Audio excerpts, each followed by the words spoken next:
Good morning, నేను Santosh. Welcome to 30/60. ముందుగా headlines.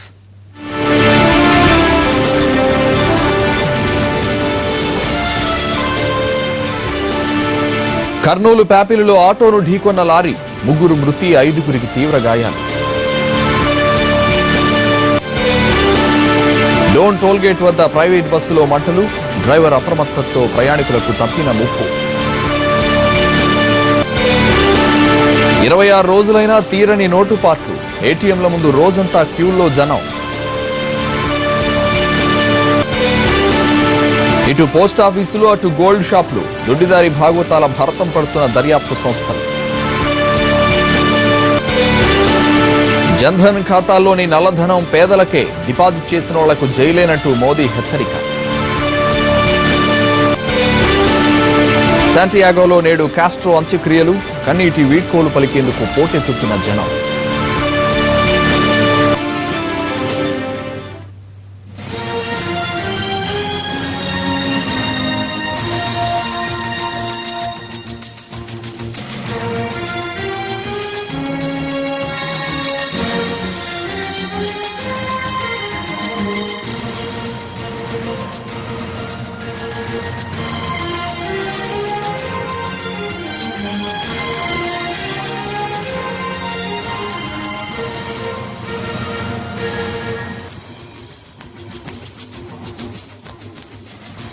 కర్నూలులో తెల్లవారుజామున రోడ్డు ప్రమాదం జరిగింది. ప్యాపిలి మండలం ఎస్ రంగాపురం దగ్గర లారీ, ఆటో ఢీకొన్నాయి. ఈ ప్రమాదంలో 3 మృతి చెందారు, మరో 5గురికి తీవ్ర గాయాలయ్యాయి. క్షతగాత్రులను డోన్ ప్రభుత్వ ఆసుపత్రికి తరలించారు.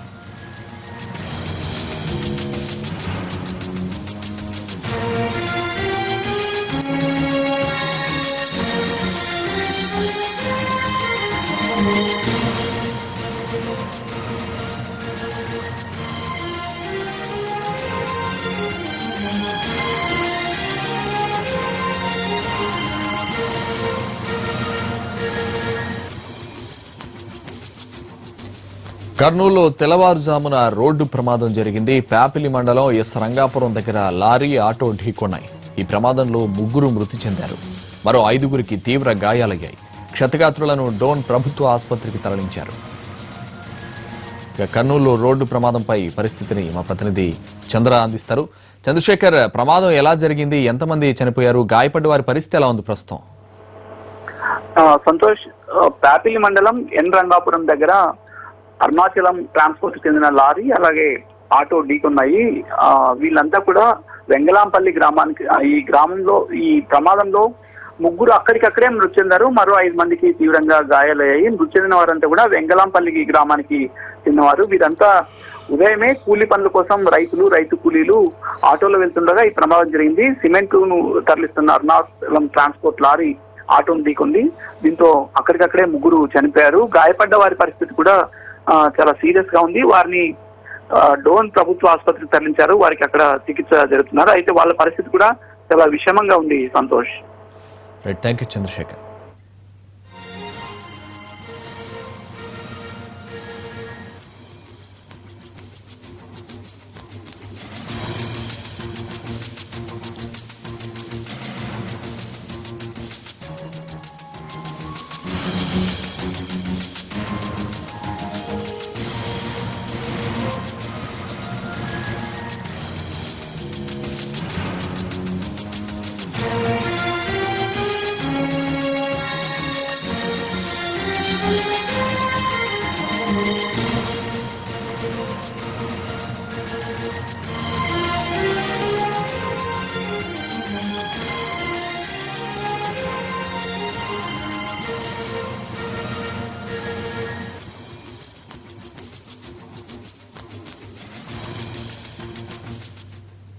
ఇక కర్నూలు జిల్లాలో మరో చోట పెద్ద ప్రమాదం తప్పింది. హైదరాబాద్ నుంచి బెంగళూరు వెళ్తున్న ఎస్టీఎస్ ట్రావెల్స్ బస్సులో హఠాత్తుగా మంటలొచ్చాయి. కృష్ణగిరి మండలం అమకతాడు టోల్ ప్లాజా వద్దకు రాగానే బస్సు ఇంజిన్లో మంటలు గమనించిన డ్రైవర్ ప్రయాణికుల్ని అప్రమత్తం చేసి దించేశాడు.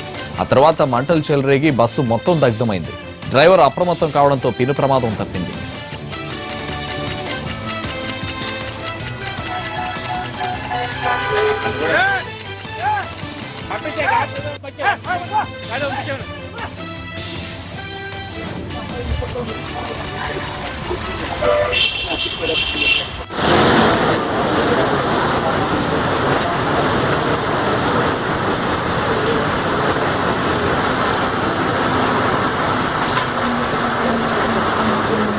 కర్నూలు జిల్లాలో పెద్ద ప్రమాదం తప్పింది. హైదరాబాద్ నుంచి బెంగళూరు వెళ్తున్న ఎస్టీఎస్ ట్రావెల్స్ బస్సులో హఠాత్తుగా మంటలు వచ్చాయి. కృష్ణగిరి మండలం అమకతాడు టోల్ ప్లాజా వద్దకు రాగానే బస్సు ఇంజిన్లో మంటలు గమనించిన డ్రైవర్ ప్రయాణికుల్ని అప్రమత్తం చేసి దించేశాడు. ఆ తర్వాత మంటలు చెలరేగి బస్సు మొత్తం దగ్ధమైంది. డ్రైవర్ అప్రమత్తం కావడంతో పెను ప్రమాదం తప్పింది.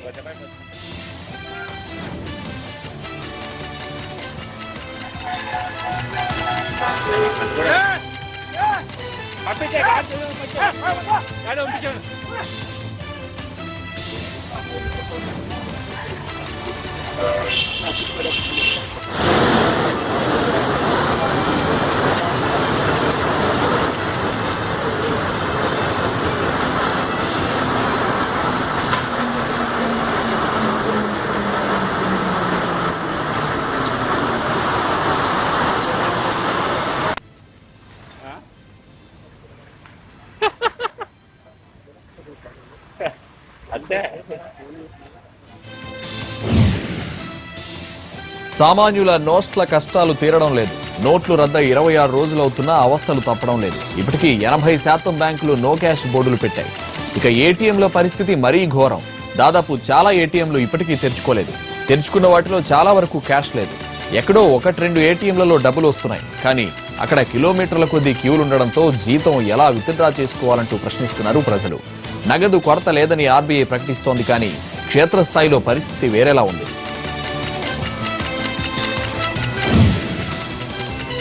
పగలు రాత్రి తేడా లేదు. పచ్చనోటు కోసం ప్రజలు పడుతున్న పాట్లు అన్నీ ఇన్ని కావు. నిద్రాహారాలు మాని ఏటీఎంల ముందు పడిగాపులు కాస్తున్నారు. హైదరాబాద్ లో ఈ పరిస్థితి మరీ దారుణంగా ఉంది. గంటల తరబడి నిలబడిన వచ్చే మొత్తం కూడా 2000 నోటుగానే వస్తోంది. రాత్రైతే రద్దీ తగ్గుతుందని 11 గంటల తర్వాత దాటిన ఏటీఎంలకు వెళ్తున్నారు. కానీ అప్పుడు కూడా కిలోమీటర్ మేర క్యూలు కనిపిస్తున్నాయి. ఎలాగోలా వెళ్లిన ఏటీఎంలోంచి 2000 నోటు మాత్రమే వస్తోంది. అప్పుడు చిల్లర కోసం మరో యుద్ధం మొదలు పెట్టాల్సి వస్తోంది.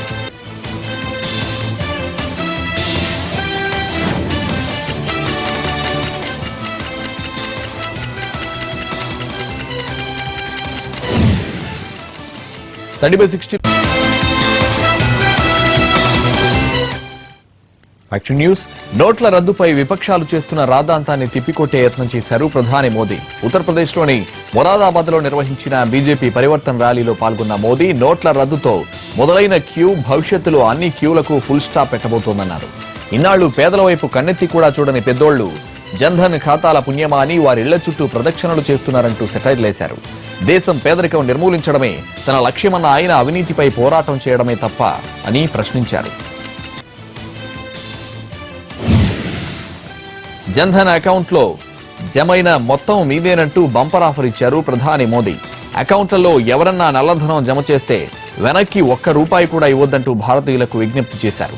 జన్ధన్ లో బ్లాక్ మనీ వేసిన అక్రమార్కుల భరతం పట్టేందుకు, వారిని జైలుకు పంపేందుకు ఉన్న మార్గాలను అన్వేషిస్తున్నామన్నారు ప్రధాని.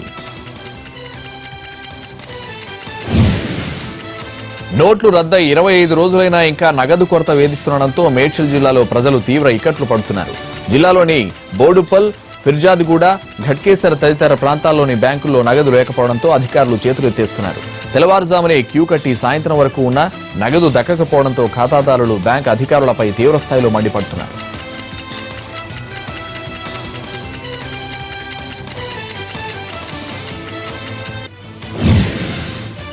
పశ్చిమ గోదావరి జిల్లాలో పాలకొల్లులో శనివారం బ్యాంకులన్నీ కిటకిటలాడాయి. నిన్న హాఫ్ డే, ఈరోజు హాలిడే కావడంతో నగదు కోసం బారులు తీరారు. దీంతో బ్యాంకులో తొక్కిసలాట జరిగింది. కరెన్సీ నోట్ల కోసం బ్యాంకులకు బారులు తీరిన ప్రజల్లో సహనం చచ్చిపోయింది. ఈ తోపులాట్లో బ్యాంక్ అద్దాలు పగిలాయి. విపరీతమైన రద్దీని నియంత్రించేందుకు పోలీసుల సాయం తీసుకుని లావాదేవీలు నిర్వహించారు బ్యాంక్ అధికారులు.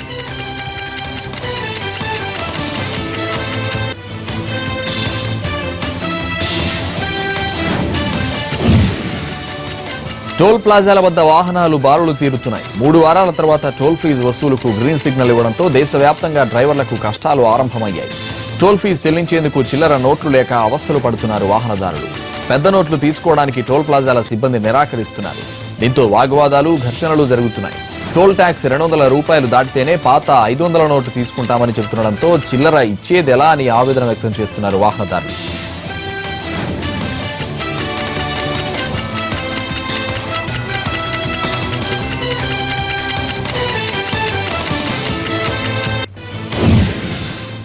నగదు మార్పిడి వ్యవహారంలో హైదరాబాద్ పోస్టాఫీసుల్లో భారీ గోల్మాల్ జరిగింది. హిమాయత్ నగర్, అబిడ్స్ జీపీఓ, ఖైరతాబాద్, సనత్ నగర్, గోల్కొండ పోస్టాఫీసుల్లో అక్రమంగా 10 కోట్ల వరకు నగదు మార్పిడి చేసినట్టు గుర్తించింది సిబిఐ. గోల్కొండ పోస్టాఫీసులో తనిఖీలు చేసిన సిబిఐ అధికారులు సుమారు 1.5 కోట్ల నగదును పోస్టల్ సిబ్బంది అక్రమంగా మార్పిడి చేసినట్టు గుర్తించారు. అవకతవకలు పాల్పడ్డారంటూ సీనియర్ సూపరింటెండెంట్ సుధీర్ పై కేసు నమోదు చేసింది దర్యాప్తు సంస్థ.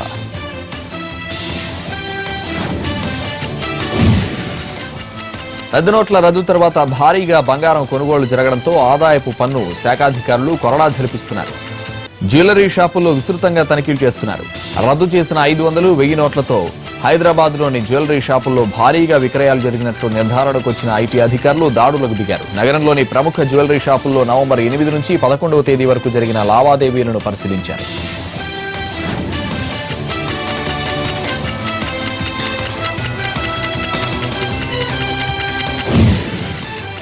Banjara hills, Jubilee hills, Secunderabad, Abids, old city ప్రాంతాల్లోని గోల్డ్ షాపులపై ఐటీ అధికారులు 4 రోజులుగా దాడులు చేస్తున్నారు. మొత్తం 10 షాపుల్లో భారీగా జరిగిన బంగారం విక్రయాల్లో అక్రమాలు జరిగినట్లు ఐటీ శాఖ సోదాల్లో తేలింది.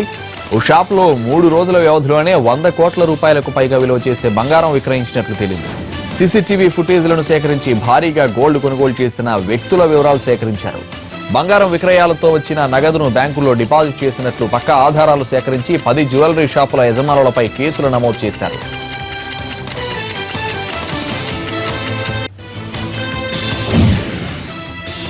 నగదు రహిత లావాదేవీలను ప్రోత్సహించేందుకు పేదలకు 4G స్మార్ట్ ఫోన్లు ఇస్తామని ఏపీ సర్కార్ ప్రకటించింది. పల్స్ సర్వేలో గుర్తించిన 10 లక్షల మంది పేదలకు స్మార్ట్ ఫోన్లు ఇవ్వనుంది. ఫోన్ల సేకరణకు సిద్ధంగా ఉండాలని ఆదేశాలు ఏపీ టెక్నాలజీ సర్వీసెస్ కు ఆదేశాలు జారీ చేసింది. దీంతో అధికారులు హుటాహుటిన డిస్ట్రిబ్యూటర్లతో చర్చలు జరిపారు.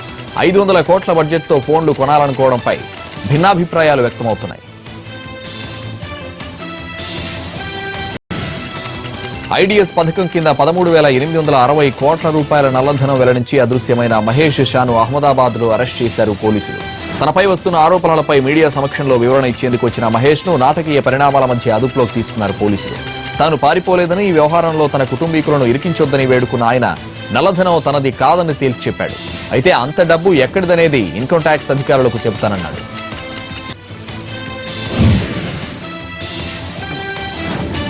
పెద్ద నోట్ల రద్దు తర్వాత చిల్లర సమస్య తలెత్తడంతో తెలంగాణలో మద్యం ధరలు స్వల్పంగా పెరిగాయి. చిల్లర చిక్కులు తలెత్తకుండా ఉండేందుకు అంటూ 75 రూపాయల నుంచి 215 రూపాయల వరకు ఉన్న మద్యం బాటిళ్ల ఖరీదును 5 రూపాయల చొప్పున పెంచేసింది. బీరు ధర కూడా 5 రూపాయలు పెరిగింది. చిల్లర సమస్య తీర్చాలంటూ మద్యం షాపుల అసోసియేషన్ కోరడంతో ఎక్సైజ్ శాఖ ఈ నిర్ణయం తీసుకుంది. దీంతో ఎక్సైజ్ శాఖకు అదనంగా 50 కోట్ల రూపాయల ఆదాయం సమకూరింది. బంగారంపై పరిమితి విధించిన కేంద్ర ప్రభుత్వంపై ఆగ్రహం వెళ్లగక్కుతున్నారు మహిళలు. తిరుపతిలో వైసీపీ ఆధ్వర్యంలో ఆందోళన చేశారు. మోదీ సర్కార్ తీసుకున్న నిర్ణయాన్ని వ్యతిరేకిస్తూ బంగారు తాళిబొట్లకు బదులు మెడలో పసుపు కొమ్ముల తాడును కట్టుకుని నిరసన తెలిపారు. ఈ ఆందోళనలో పాల్గొన్న వైసీపీ నేత భూమన కరుణాకర్ రెడ్డి మోదీ పాలనపై మండిపడ్డారు.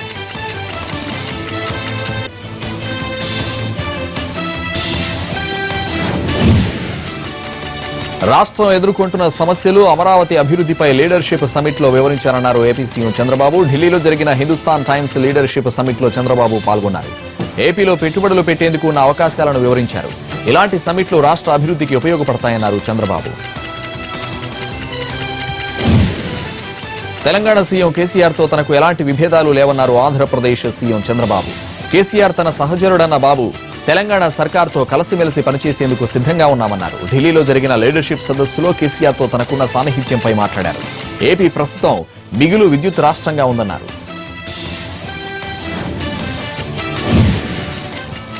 ఏపీ ప్రభుత్వం ఆరోగ్యశ్రీ పథకాన్ని ఎన్టీఆర్ ఆరోగ్య సేవగా మార్చి నిర్లక్ష్యం చేస్తోందని ఆరోపించారు వైసీపీ అధినేత జగన్. ముఖ్యమంత్రికి బహిరంగ లేఖ రాసిన జగన్ వైద్యం కోసం పేదలు పొలాలు అమ్ముకోవాల్సిన దుర్భరమైన పరిస్థితులు నెలకొన్నాయని ఆవేదన వ్యక్తం చేశారు. ప్రభుత్వం వెంటనే దిద్దుబాటు చర్యలు తీసుకోకపోతే ఈ నెల 9న జిల్లా కలెక్టరేట్ల ఎదుట ధర్నాకు దిగుతామన్నారు జగన్. హామీల అమలు గురించి కాంగ్రెస్ నేతలు మాట్లాడడం దయ్యాలు వేదాలు వల్లించినట్లుందన్నారు భారీ నీటిపారుదల మంత్రి హరీష్ రావు. సిద్దిపేటలో పర్యటించిన ఆయన హంతకులే పావురాలు ఎగరవేసినట్లు కాంగ్రెస్ నాయకుల తీరుందన్నారు. 2009-2014 టీఆర్ఎస్ ఎన్నికల మేనిఫెస్టోలను విడుదల చేస్తున్నామని, వాటిని మరోసారి చదివిన తర్వాత మాట్లాడాలని కాంగ్రెస్ నేతలకు చురకలంటించారు.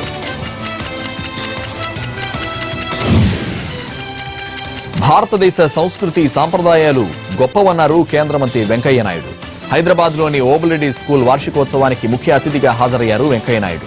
మమ్మీ డాడీ కల్చర్ మనది కాదన్న మంత్రి మాతృభాషను మరవొద్దని విద్యార్థులకు సూచించారు.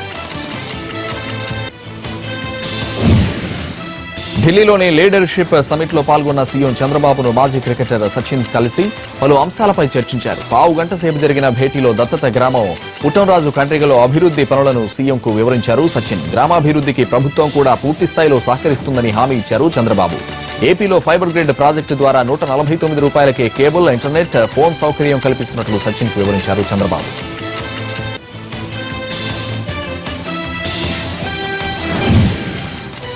రాజన్న సిరిసిల్ల జిల్లాలోని కొనరావుపేట మండలంలో పలు అభివృద్ధి పనులకు శంకుస్థాపనలు చేశారు ఎంపీ వినోద్ కుమార్, ఎమ్మెల్యే రమేష్ బాబు. మంగళంపల్లి, రామన్నపేట, నిమ్మపల్లి గ్రామాల్లో అభివృద్ధి పనులకు శ్రీకారం చుట్టిన వినోద్ కుమార్ రాష్ట్ర అభివృద్ధి కోసం సీఎం కేసీఆర్ కృషి చేస్తున్నారన్నారు. కామారెడ్డి జిల్లా బిక్కనూరు మండలంలోని బీటీఎస్ వద్ద ఉన్న సౌత్ క్యాంపస్ లో బాలురు, బాలికల సంక్షేమ వసతి గృహాలను ప్రారంభించారు డిప్యూటీ సీఎం కడియం శ్రీహరి. ఈ కార్యక్రమంలో మంత్రి పోచారం శ్రీనివాసరెడ్డి, ప్రభుత్వ విప్ గంప గోవర్ధన్ రెడ్డి పాల్గొన్నారు. 1978లో ప్రారంభించిన బీటీఎస్ సౌత్ క్యాంపస్ లో ఆశించిన ఫలితాలు రావట్లేదన్నారు కడియం శ్రీహరి. మార్కెట్లో విద్యార్థులకు ఉపయోగపడే కోర్సులను మాత్రమే తీసుకొచ్చి మంచి ఫలితాలు రావాలని అధ్యాపకులకు సూచించారు. కామారెడ్డి జిల్లా నిజాంసాగర్ మండలం గోర్గల్ గ్రామంలో శత చండీ యాగం కన్నుల పండుగగా జరుగుతోంది. ఆధ్యాత్మిక వాతావరణంలో భక్తిత్వం విరాజిల్లుతున్న ఈ గ్రామంలో అమ్మవారికి పూజలు చేశారు మంత్రి పోచారం శ్రీనివాసరెడ్డి. లోక కళ్యాణార్థం శత చండీ యాగం చేయడం అభినందనీయమన్నారు మంత్రి. రెండో రోజు శత చండీ యాగంలో అమ్మవారికి కుంకుమార్చనలు చేశారు భక్తులు. వేద పండితులు హోమాలు నిర్వహించారు.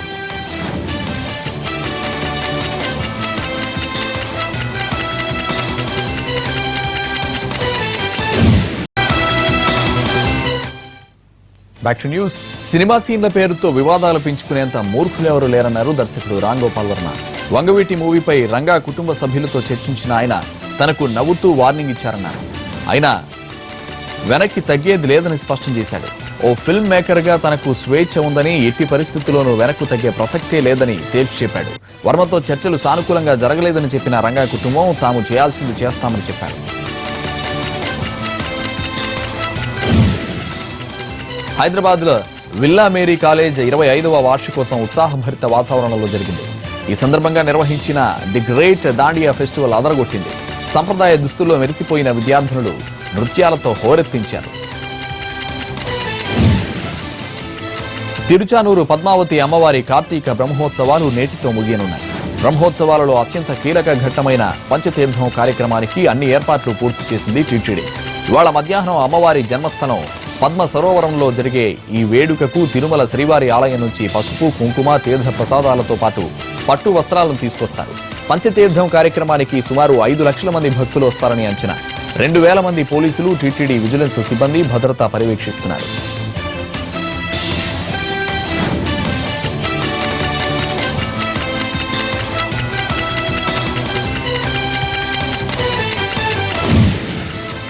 విజయవాడలో హ్యాపీ సండే అంటూ యూత్ సందడి చేశారు. ప్రతి నెల మొదటి ఆదివారం నగరంలో నిర్వహించే హ్యాపీ సండే కార్యక్రమం ఉత్సాహంగా సాగింది. నగరవాసులు, ముఖ్యంగా యువత రోడ్డుపైకొచ్చి సందడి చేశారు. ఆటపాటలతో ఆకట్టుకున్నారు. హ్యాపీ హెల్త్, హ్యాపీ సండే అంటూ ఫుల్ జోష్తో హంగామా చేశారు. ప్రతిరోజు వేలాదిగా వాహనాలు ప్రయాణించే విజయవాడలోని బందర్ రోడ్ లో ఈ రోజు హ్యాపీ సండే పేరుతో ఇక్కడ ప్రతి ఒక్కళ్ళు, చిన్న పెద్ద యువత అందరూ కూడా ఇక్కడకు చేరి హ్యాపీ సండే అంటూ ఈ సండేని ఎంజాయ్ చేస్తున్నారు. నెలలో మొదటి వారం వచ్చే సండేని హ్యాపీ సండేగా ఇక్కడ ఎంజాయ్ చేయడం విశేషంగా చెప్పుకోవాలి. ఇక్కడ ఒక్కళ్ళని కాదు, అటు వాకర్స్ దగ్గర నుంచి ఇటు యువత, చిన్న పిల్లల వరకు ఇలా ఎంజాయ్ చేస్తూ కనిపిస్తూ ఉన్నారు మనకి.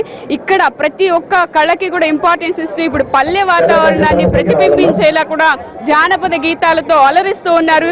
ఎలా ఎంజాయ్ చేస్తున్నారు వారి మాటల్లోనే తెలుసుకుందాం. చెప్పండి, ప్రతి సండే ఇక్కడ ఒక నెలలో మొదటి ఆదివారం ఇక్కడ ఎంజాయ్ చేస్తూ ఉన్నారు. ఎలా ఎలా అనిపిస్తుంది? చాలా బాగుంది. ఎవ్రీ సండే రావటం చాలా పొద్దున్నే వచ్చి చాలా ఎంజాయ్ చేస్తాం అందరం. అది మీరు చెప్పండి. చాలా బాగా ఎంజాయ్ చేస్తున్నాం. మీకున్న లైఫ్ లో బిజీగా మీ ఫ్యామిలీని పోషించడం కానీ ఈ టెన్షన్స్ ఎక్కువగా ఉంటాయి. ఈ రోజు సండే ఇక్కడికి వచ్చి ఎంజాయ్ చేయడం ఎలా అనిపిస్తుంది? హ్యాపీ, టెన్షన్స్ అన్ని రిలీజ్ అవుతాయి. చాలా హ్యాపీగా ఉన్నాం. చెప్పమ్మా, నువ్వు ఎలా ఎంజాయ్ చేస్తున్నావు? ఎప్పుడు నేను చదువు అంటారు కదా, ఈ రోజు ఎలా ఎంజాయ్ చేస్తున్నావు? చాలా చాలా బాగుంది. ఓకే, చెప్పండి, మీరు చెప్పండి. చాలా బాగుంది. యూత్ కూడా చాలా ఎంటర్టైన్మెంట్ బాగుంటుంది. పొద్దున్నే మార్నింగ్ పూట వచ్చి జస్ట్ ఓన్లీ కంఫర్టబుల్గా ఒక 1 అవర్ ఇలాగా ఎంజాయ్ చేయడానికి చాలా బాగుంటుంది. ఇది మీరేం చేస్తుంటారు? Diploma polytechnic college. మీకున్న స్ట్రెస్ అంతా కూడా ఇక్కడ పోగొట్టుకుంటుంటారా? రిలీఫ్. ప్రతి వారం ఇలా రావడం బాగుంది. మరి ఇలాగే చేస్తారని నేను అనుకుంటున్నాను. మరి ఇయర్ ఎండింగ్ కాబట్టి ఎంజాయ్ చేయడానికి ఒకసారి వచ్చాము. నేను మా ఫ్రెండ్స్ అందరం వచ్చాం. బాగా ఎంజాయ్ చేసాం. సూపర్. సో ఇక్కడ అంతా యువతే ఉన్నారు. మరి పెద్దవాళ్ళ దగ్గరికి వెళ్దాం. మీరు చెప్పండి సార్, ఎలా ఎంజాయ్ చేస్తారు? చాలా బాగుంది మేడం. మనం చాలా టెన్షన్గా ఉంటాము, కానీ ఇట్లా ప్రతి వారం చేయడం వల్ల చాలా ఉపయోగము, ఆరోగ్యము, ఆనందం కూడా. ఇక్కడికి వచ్చినందుకు చాలా హ్యాపీగా ఫీల్ అవుతున్నాము. ఇక్కడికి చాలా ఆనందకరంగా ఉంది. ఇలాంటి ఏర్పాటు చేసినందుకు చాలా సంతోషకరంగా ఉంది. మరి అందరూ కూడా చాలా బాగా ఎంజాయ్ చేస్తున్నారు.